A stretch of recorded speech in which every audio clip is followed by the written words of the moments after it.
Hello everyone, আজকে দেখো কীভাবে ছোটো গোলাপটি বানানো যায়। প্রথমে আমরা 3 চেইন করে নিব। এখানে আমি যেটা হুক নিয়েছি এটা হচ্ছে 2.5 mm এর একটি হুক নিয়েছি। আপনি চাইলে 3 mm হুক নিতে পারেন। আর মিল্ক কটন ইয়ার নিয়েছি। তারপর এখানে হচ্ছে একটা ডিসি করে নিব। প্রথম যে চেইনটা করেছি সেটার মধ্যে হুকটাকে ঢুকিয়ে আমরা একটা ডাবল ক্রোশেট করে নিব। এখানে আমরা ডাবল ক্রোশেট করে নিলাম। এরপর হচ্ছে আবারও 3টা চেইন করব। 3টা চেইন করার পর ঠিক এক জায়গায় আমরা ডাবল ক্রোশেটটা করে নিব। এভাবে আমাদের 10 বার করতে হবে। এখানে আমি 10টা করে নিয়েছি,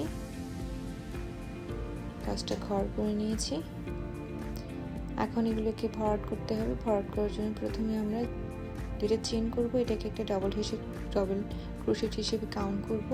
তারপরে ঘরের মধ্যে দিয়ে আমরা আরও এখানে 6টি ডাবল ক্রোশেট করে নেব।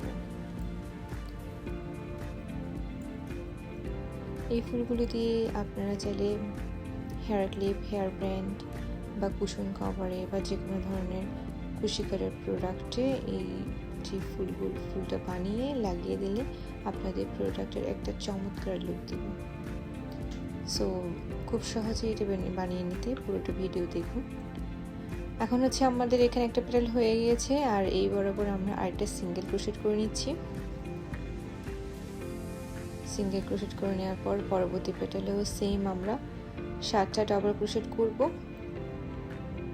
7টা ডাবল ক্রোশেট করে এভাবে আমরা 8 ঘর পর্যন্ত সেম প্রসেসে 7টা ডাবল ক্রোশেট এবং একটা সিঙ্গেল ক্রোশেট করে আমরা কন্টিনিউ করব কাজটাকে। শুধুমাত্র 2টা ঘর আমাদের লাস্টে 2টা ঘর বাকি থাকবে। এই 2টা ঘর আমরা খালি রাখবো।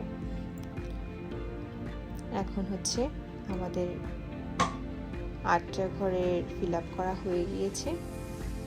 এখন সুতোটাকে আমরা পেছনের দিকে সিকিউর করে নেব। যেভাবে সিকিউর করেন আপনারা আপনাদের মতো করে সিকিউর করে নেবেন সুতোটাকে। তো এখানে আমাদের হচ্ছে 8টা ঘর ফিল আপ করা হয়ে গিয়েছে।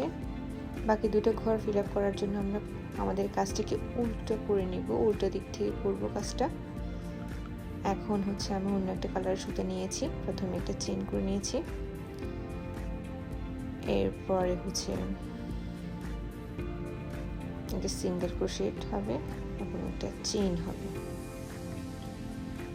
হওয়ার পরে 2টো ট্রিপল ক্রোশেট হবে। ট্রিপল ক্রোশেট করে এখানে আমি মূলত সামারিয়ান সুতাটা নিয়েছি। আপনারা চাইলে মালাইকট সুতা বা যে কোনো ধরনের সুতা আপনারা ইউজ করতে পারেন, তবে পাতা কালারের সুতো হলে ভালো হয়, দেখতে সুন্দর আসে। এখন হচ্ছে আমরা চেইন 2টা করে নিব। এখন পিকট করছি আর কি। চেইন 2টা করে দেন হচ্ছে ঠিক এই বরাবর হুকটাকে ঢুকিয়ে টেনে সুতোটাকে টেনে নিব। এটাই আমাদের পিকট হয়ে গেল। এরপরে আরও 2টো ট্রাবল ক্রোশেট আমাদের করে নিলেই আমাদের এই পাতাটা মোটামুটি একটা পাতা আমাদের রেডি হয়ে যাবে।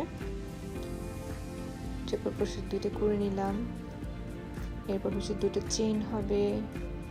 চেইন দিয়ে মাঝের স্পেসে আমরা একটা সিঙ্গেল ক্রোশেট করে নেব।